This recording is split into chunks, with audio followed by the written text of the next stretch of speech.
From the 10th Avenue Extension, Greater Estate, welcome to the Mega News at 6, coming to you live from our studios on the Afudai Multimedia Broadcast Network. My name is El Samuels, first head. Mahama Opoku Agyeman lead national cleanup exercise in flood-hit communities. In business, Ghana secures new Gulf markets for value-added cocoa products. And on the international front, at least 11 killed as Spain battles deadly wildfires.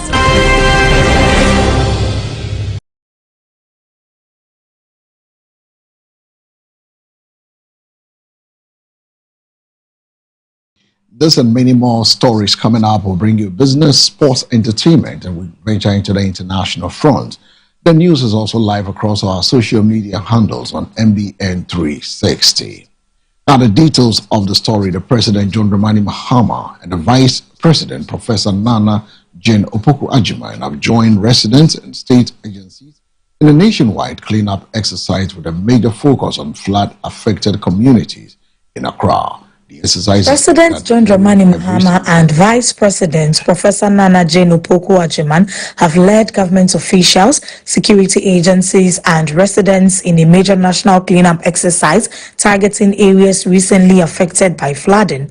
The exercise, which brought together hundreds of volunteers, focused on removing waste, clearing blocked drains, and restoring affected communities as part of efforts to improve sanitation and strengthen flood prevention measures.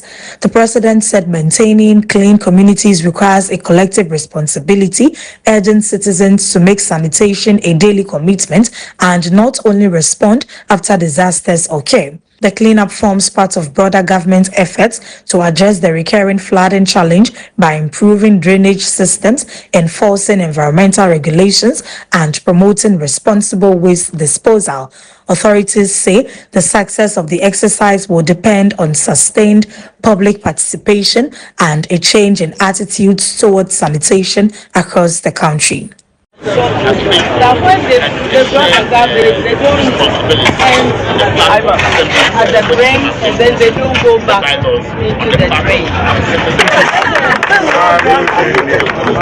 I don't need their applause. We all need to work and support each other. That's more important. Thank you very, very much.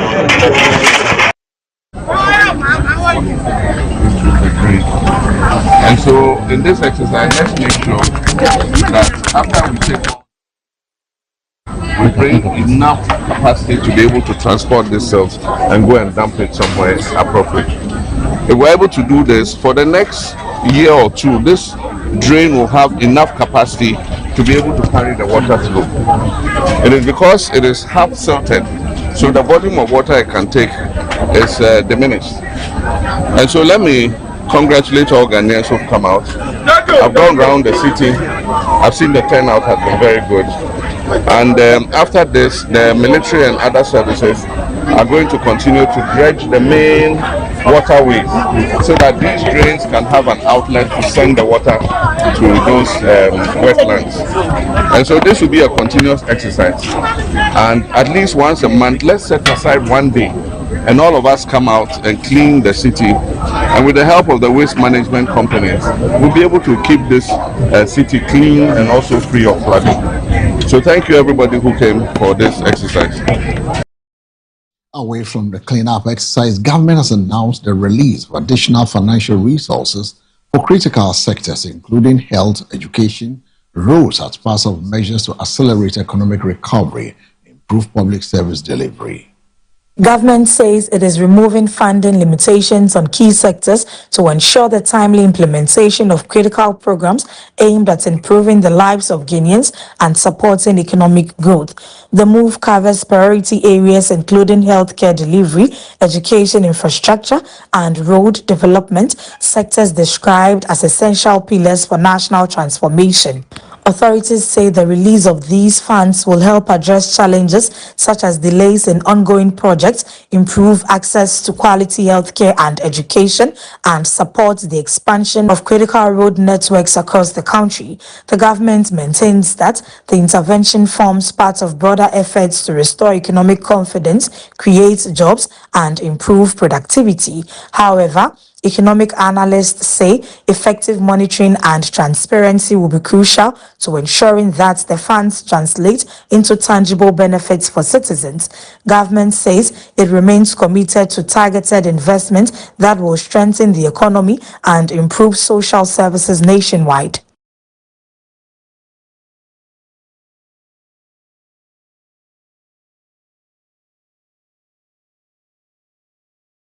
And moving on, the Vice President, Professor Nana Jane Opoku-Agyeman, has expressed support for the Finance Ministry reset agenda reforms, describing them as critical steps towards restoring economic stability, strengthening public financial management, and rebuilding confidence in Ghana's economy. Vice President Professor Nana Jane Opoku-Agyeman has paid a working visit to the Ministry of Finance, where she engaged officials on ongoing reforms under the government's reset agenda. The visit focused on efforts to improve fiscal discipline, enhance economic management, and ensure that public resources are used effectively to support national development. Officials of the Finance Ministry outlined key policy measures aimed at stabilizing the economy, improving revenue mobilization, controlling expenditure, and creating an environment for sustainable growth. The Vice President said the success of the reforms will require commitment, accountability, and collaboration among government institutions and stakeholders. She reiterated government's commitment to implementing policies that will ease economic pressures on citizens and create opportunities for businesses and individuals. The Finance Ministry says the reset agenda remains central to government's broader strategy to rebuild the economy and achieve long-term financial stability. Let me address the minister, the deputy minister, directors, staff, friends of the media, all of us. Thank you so much for such a kind welcome. When we came into office, we knew that the situation was going to be difficult. And so we needed all of us to come on board to try and solve the problems. Definitely, you don't inherit only the benefits. You also inherit responsibilities. And I'm very happy that the Ministry of Finance was able to rise to the occasion, stay focused, and to deliberately take us out of the difficulties. I want to congratulate the minister, the deputy minister, all of you, even those who are not able to be with us in this room. Everybody has played a role. Yes, we are supporting our president, but we're also supporting our country. So let us put our country at the forecourt of our discussion and of our deliberations to ensure that the decisions we make are impacting positively on the lives of all of us. I also noticed that in your statistics that you have 41% female, and I want to congratulate you on that. It means you have even gone beyond the affirmative action, and I want to encourage you to do even more. And then also to commend you for all the interventions you have made at managing our resources well. We also need to look at not only diversifying our resources, although that is very important, but also in deepening things. If all we have is gold or cocoa, how do we get more out of it than we've been getting over the years? I'm also happy that you mentioned the Women's Development Bank. When we talk about it. And that was the voice of the Vice President, Professor Nana Jane Opoku. The Minister of Communications, Digital Technology and Innovation says local content development will be central to Ghana's future digital broadcasting landscape as government seeks to strengthen the creative industry, promote Ghanaian stories across digital platforms. The Communications Minister says Ghana's transition into a new era of digital broadcasting must be driven by strong local content that reflects the country's culture, values, and aspirations. According to the minister, investing in locally produced programs will not only increase Ghana's presence on digital platforms, but also create opportunities for filmmakers, producers, journalists, and other players within the creative economy. He said government is focused on building a digital broadcasting environment that supports innovation, expands access, and enables Guinean content creators to compete globally. The minister emphasized the need for collaboration between broadcasters, technology companies, and content producers to take advantage of the opportunities created by digital transformation. Industry stakeholders have welcomed the move, noting that sustainable funding, training, and improved infrastructure will be key to unlocking the full potential of Ghana's creative sector. The Communications Ministry says the future of broadcasting belongs to platforms that combine technology with quality local content capable of reaching audiences both in Ghana and beyond. The objective will be to establish a governance and operational framework that will be transparent, equitable, financially sustainable, and capable of supporting continued investment and innovation within Ghana's broadcasting sector. Ultimately, the success of the DTT platform must be measured by its technical performance and its ability to provide reliable broadcasting services, to promote our media pluralism, and to support local content development. Support local content development and ensure that all Ghanaians continue to benefit from accessible, high-quality, free-to-air television services. From the Communication Ministry to the Presidency, where the President John Dramani Mahama says Cabinet has approved the establishment of Ghana Medical Equipment Service Limited, a new initiative aimed at improving the management, availability, and maintenance of medical equipment in health facilities across the country. President John Dramani Mahama has announced Cabinet's approval of the Ghana Medical Equipment Services Limited, an initiative designed to address long-standing challenges in the availability and maintenance of medical equipment within Ghana's healthcare system. The president said the new entity will help ensure that hospitals and health facilities have access to functional medical equipment through improved procurement, maintenance, and efficient management systems. He noted that inadequate equipment and delays in repairs have affected healthcare delivery over the years, contributing to challenges faced by medical professionals and patients. The establishment of the company forms part of government's broader efforts to strengthen the health sector, improve quality health care, and ensure that investments in healthcare infrastructure deliver maximum impact. Health sector stakeholders say effective implementation, transparency, and sustainable funding will be critical to achieving the objectives of the initiative. Government says Ghana Medical Equipment Services Limited will play a key role in building a more reliable healthcare system where medical facilities are better equipped to serve the needs of citizens. And treatment. But we are also learning from something. When I was Vice President to Professor Samuels, we spent about $250 million to retool all the major regional and teaching hospitals in this country, provided CT scans, MRIs, X-rays, and all the major equipment that was needed. A few years after that, we found out that most of that equipment was not properly maintained and had broken down, and the hospitals were calling on government again to do another retooling or replace the equipment. It is not a sustainable model.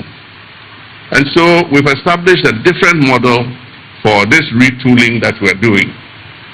And so Cabinet has approved the Ghana Medical Equipment Services Limited, which will be a subsidiary of the Ghana Medical Trust Fund.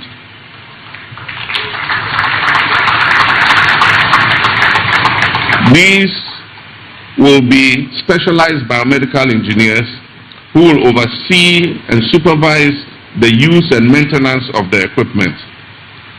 And there will be the vehicle, if the equipment is obsolete or is broken down beyond repair and has to be replaced, is the Ghana Medical Equipment Services Limited that will be responsible and be the vehicle for replacing the equipment. Now we move to the corridors of the Greater Accra Regional. Minister Linda Oklu has directed the Metropolitan, Municipal and District Assemblies to strictly enforce sanitation bylaws as part of efforts to improve cleanliness and tackle environmental challenges across the region. The Greater Accra Regional Minister Linda Oklu has called for the strict enforcement of sanitation bylaws to ensure cleaner communities and promote responsible waste management. The directive follows concerns over poor sanitation practices, including indiscriminate dumping of waste, blocked drains, and activities that contribute to flooding in parts of the region. The minister has urged local authorities to intensify monitoring, prosecute offenders, and work closely with residents and stakeholders to maintain proper sanitation standards. She emphasized that keeping communities clean requires collective action, adding that residents must take personal responsibility for the environment. The enforcement drive forms part of broader efforts to improve public health, reduce sanitation-related risks, and build a cleaner Greater Accra. Authorities say sustained enforcement and public cooperation will be key to achieving long-term improvements in sanitation and environmental management. First of all, let me thank everybody, our cherished viewers and listeners this morning. Let me also thank all Ghanaians. In fact, I'm so happy, of the turnout that we've seen this morning, not only Kowa here, but other districts. And so let me thank all Ghanaians for coming out in numbers to make sure that this exercise become a successful one. As RACSEC chairman and the Minister for Greater Accra, we put a lot of measures in place, and today that is the result we are seeing. In fact, we plan ahead, knowing very well that today we are going to generate a lot of refuse, and so we form a monitoring team from RCC, cut across. We have all the CEOs, other institutions, market women, group leaders, they are on board. And so we have a team with their leaders, which are all splashed all over Facebook, which they are monitoring. And here we are, we were able to receive Her Excellency the Vice President to also do some monitoring here. And so we are here purposely because we have to receive Her Excellency the Vice President. And you can see that work is ongoing. And so I'll say so far so good. No one is above the law. This is a directive from His Excellency the President, and we expect everybody to comply. I just inform my MCs to make sure that they deploy their task force, visit every, if there's any shop that doesn't want to comply, just pack the things. If at the orphanages, they need a lot of items. Our prison yards, they also need a lot of institutions needs help. So those who wouldn't comply, just walk into the shop, pack everything, and let's distribute to the orphanages across the country. And so if you want your items to be removed from the shop, you just don't comply with the present directive. This is aside packing everything from the shop, we'll make sure that you lock down the shop until further notice. It shouldn't be a 9-day wonder. You see, I keep on telling people that sanitation is not only solely the responsibility of MMDCs. It's a shared responsibility. My dear, look at the impact of everybody coming on board to do the cleanup exercise.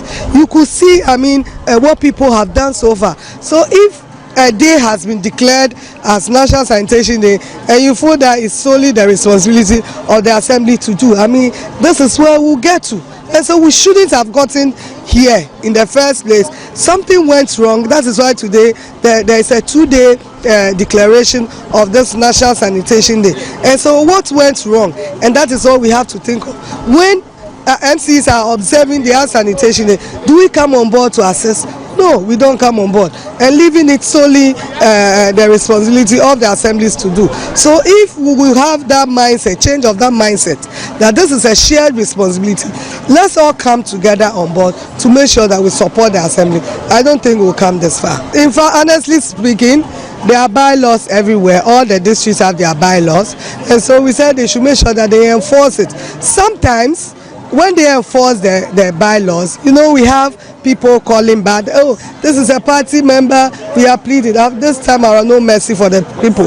In fact, if someone is found culpable and there's a sanction for that person, we should make sure that we stick to that, irrespective of whoever comes to beg. There shouldn't be any mercy for anybody.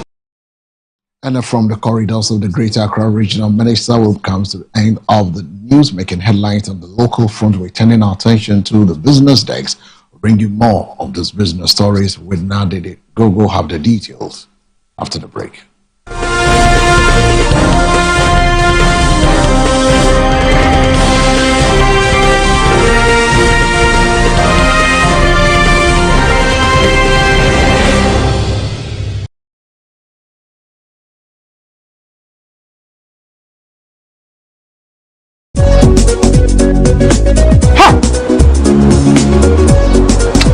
How do some look fast?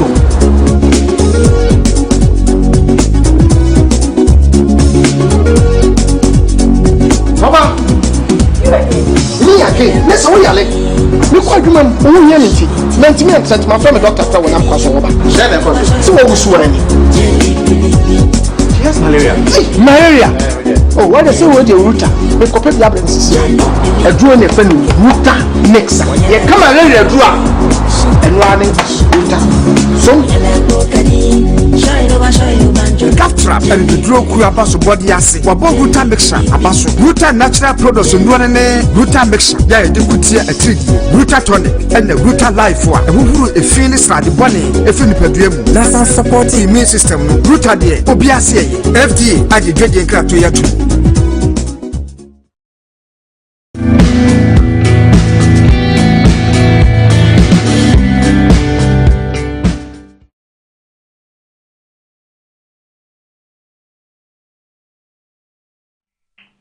Welcome back from the break.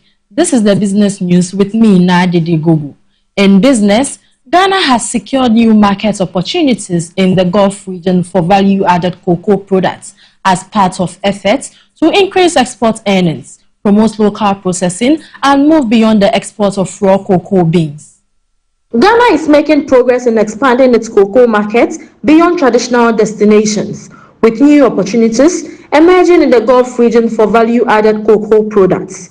The move is aimed at increasing the country's share of revenue from cocoa by promoting the processing and export of products such as chocolate, cocoa powder, and other finished cocoa-based goods.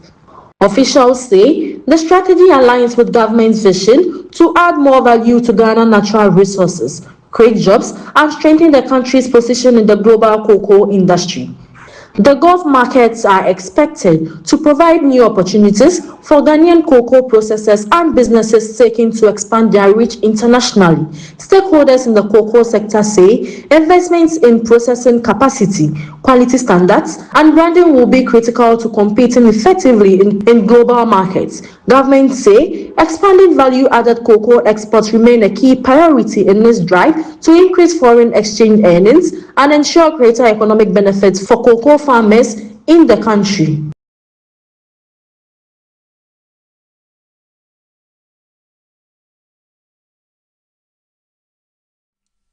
Moving on, the Chief Executive Officer of the Chamber of Oil Marketing Companies, COMAC, says fuel prices sustainable may continue as tensions in the Middle East create uncertainty in global crude oil markets.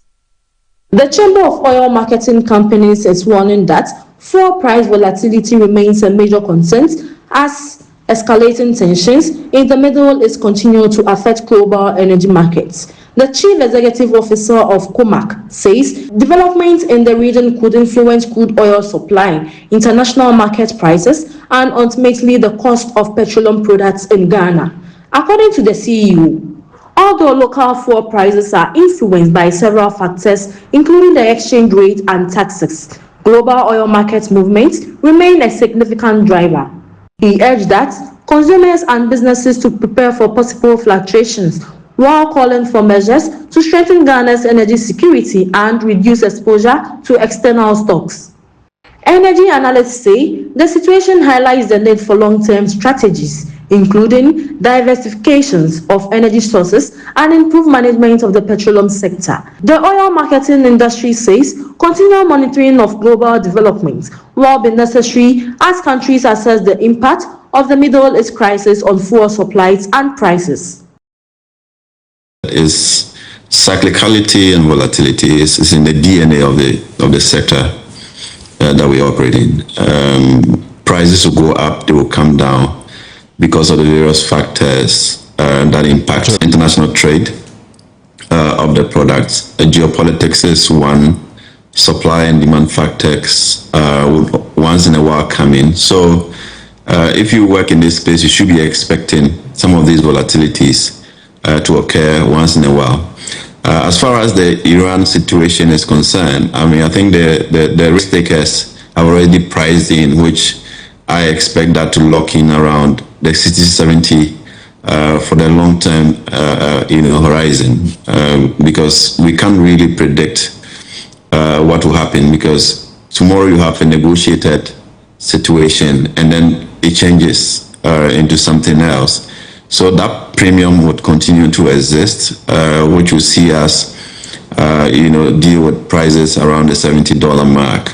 I must also admit that the volatility that we are seeing around this time has really been managed. If you look at predictions when the Iran situation started, some analysts were even pushing that it could get to about $140 per barrel. But it also shows that it's not an unusual situation with Trump, who can change course anytime, and that also impacts those who are speculating on the market, because you can't over speculate, knowing that the man can change his mind anytime and you'll be at the short end of the situation. So that has helped to manage the situation, and I suspect that is what has even kept the price around the $70 mark, even though the ceasefire has been breached and assault has started in the region. Let's go for a break. Farah Ayi joins with sports and entertainment.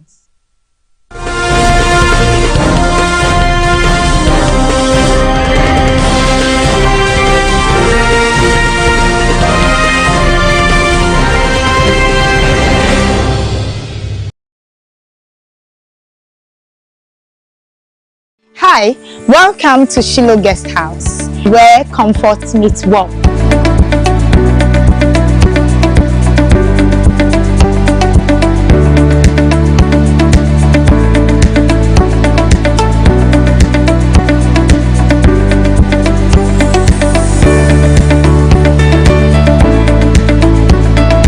Our serene environment and cozy rooms provides a pleasant stay.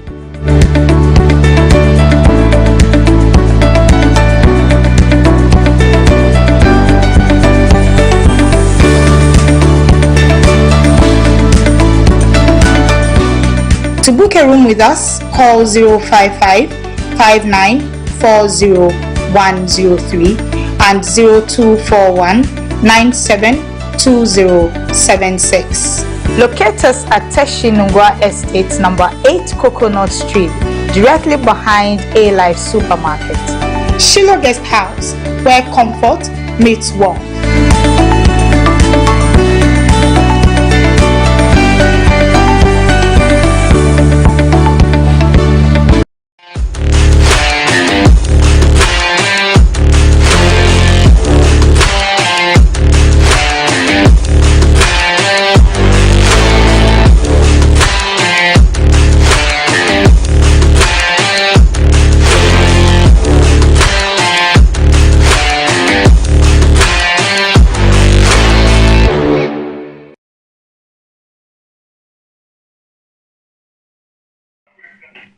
Now, welcome back from the break. I am Farah Ayi, and I'm bringing you sport and entertainment news. Now, in the world of sports, Ghana's national women's tennis team, the Diamond Rackets, have left the country to Botswana to compete in the Billie Jean King Cup Africa Group 3rd tournament, as they seek to secure promotions and make a strong statement on the continental stage. Ghana's Diamond Rockets have departed for Botswana ahead of the Billie Jean King Cup African Group 3 competition. The team, made up of some of the country's finest female tennis players, will represent Ghana in the prestigious continental tournament as a battle for honors against other African nations. The players and technical team says they are fully prepared for the challenge with months of training focused on improving performance, teamwork, and match readiness. The competition is expected to provide a platform for the Diamond Rockets to showcase Ghanaian tennis talent, compete for qualification and opportunities at the highest level. Officials of the Ghana Tennis Federation says the team's participation forms part of efforts to develop women's tennis, strengthen Ghana's presence in international competition. The Diamond Rockets are confident of delivering a strong performance as they begin their campaign in Botswana, carrying the host of Ghanaian tennis fans.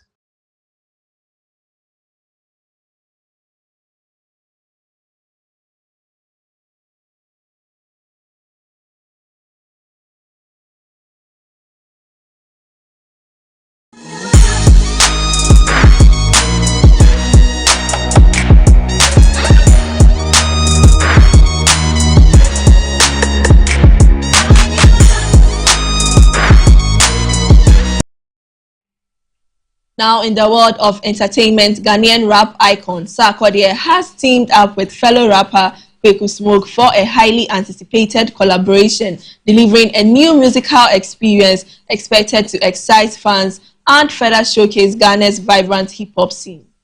Ghanaian's rap heavyweight Sarkodie has joined forces with rising star Kweku Smoke for a major musical collaboration that is already generating excitement among music lovers. The new project brings together two generations of Ghanaian hip-hop talent, blending Sarkodie's lyrical mastery with Kweku Smoke's unique style and energy. Fans say the collaboration represents a strong moment for Ghana rap, highlighting the creativity and evolution of the country's music industry. The partnership also reflects a growing trend of established artists working with younger talent to create fresh sounds and expand Ghana's influence on the global music stage. Industry observers believe such collaboration plays an important role in promoting Ghanaian music, supporting emerging artists, and attracting a wider audience. Music enthusiasts are looking forward to the impact of this collaboration as Sarkodie and Kweku Smoke continue to push the boundaries of Ghanaian hip-hop.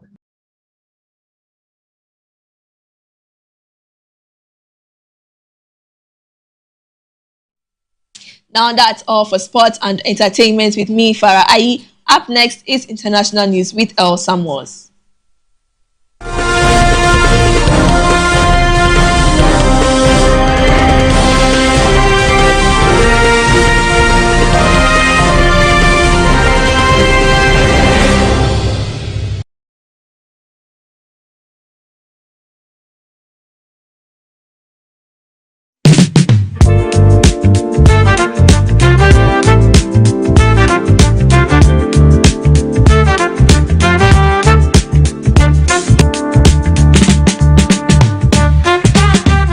MBN Jasunie Fremi Ejahima Sawupa Sawuba MBN Jasua Fremi 0245 88 2128 MBN Jasu coming home na yendi eja at the right place.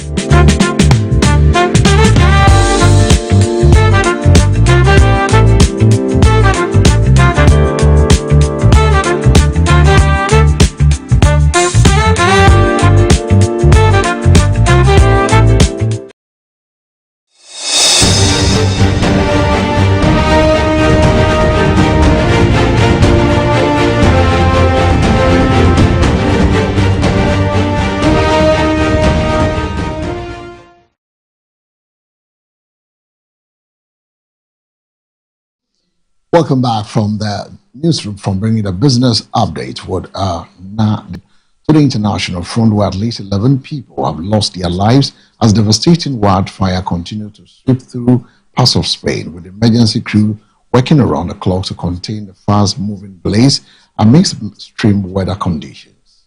Spanish authorities are battling a deadly wildfire that has claimed at least 11 lives, and communities remain under evacuation orders as the wildfire continues to threaten homes, farmland, and as emergency operations continue. The latest disaster has once again highlighted the growing threat of extreme weather and wildfires across southern Europe, with experts linking the increasing frequency and intensity of such events to climate change. Emergency officials say efforts to contain the blaze remain ongoing, while investigations into the cause of the wildfire are expected to begin once the affected areas are declared safe.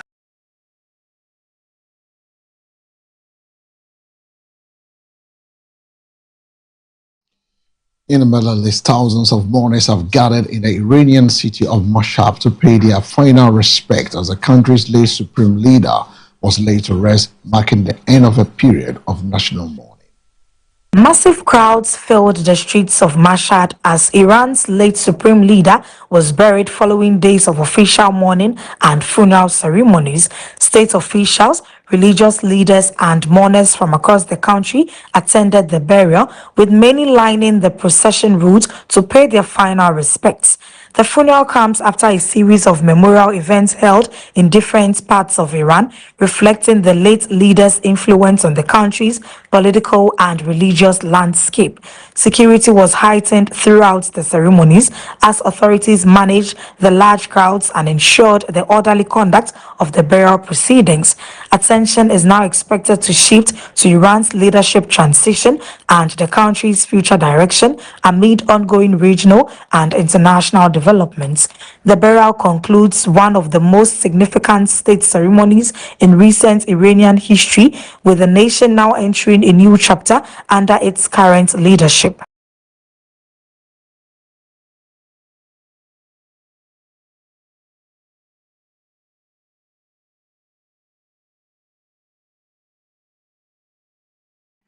And that does it for this evening bulletin, coming to you live from our studios on the 10th Avenue Extension, Greater Estate, Nungwa, Adokono.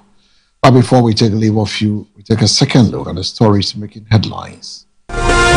Mahama Opoku Agyeman lead national cleanup exercise in flood-hit communities. In business, Ghana secures new Gulf markets for value-added cocoa products. And on the international front, at least 11 killed as Spain battles deadly wildfires.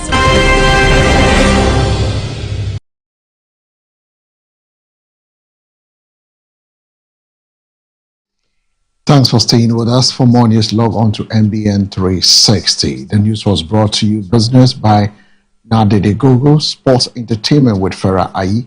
My name is El Samuels. To have a good evening.